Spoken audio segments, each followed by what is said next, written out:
Sheryl Crow was never cool. A former high school music teacher, she thigh-slapped her way into pop consciousness in 1993 with Tuesday Night Music Club, a collection of carefree, daytime drinking jams, and was almost immediately embraced by her heroes, the Eagles, Stevie Nicks, Johnny Cash.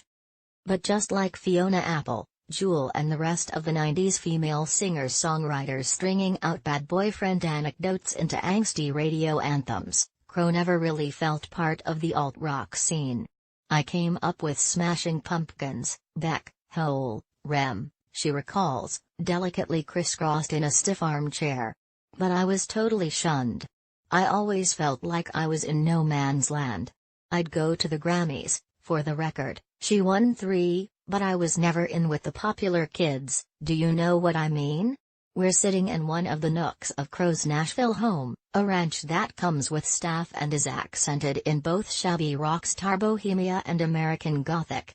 Out back is a barn that has doubled as a music studio for her 11th and final album, Threads, an all-star blowout featuring Keith Richards, Mavis Staples, Chuck D and St. Vincent. Being snubbed by Billy Corgan can't rank too high on the list of life worries, can it? Well, instead, I got swept up by Bob Dylan and the Rolling Stones. It was weird, like hanging out with my parents' friends. She lets out an awkward laugh. I mean that in the best possible way, because clearly they were the people I wanted to hang out with. But it definitely did feel like, when that Seattle scene was coming up, even the record labels were trying to figure out a way to make me appear alternative. They needn't have bothered. It's worth being reminded that Crow has sold 50 meters albums worldwide. Her debut went platinum, twice in the UK and 7 times in the US. She has survived the triple trauma of breast cancer, a brain tumor and an engagement to Lance Armstrong. They split in 2006, a few weeks before their wedding.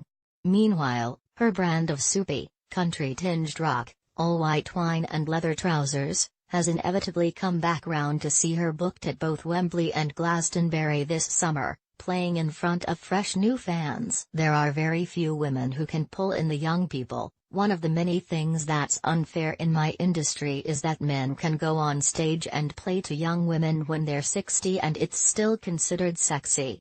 Crow, on the other hand, considers herself a heritage artist now. It's not that she's stopped caring about how she looks. That remains a never-present, low-level nag at the back of her mind, more that she's decided she's free of the insecurity and competitiveness and career reinventions. But back, in the 90s, when you were trying to be an artist, you were playing out who you were supposed to be in front of everyone.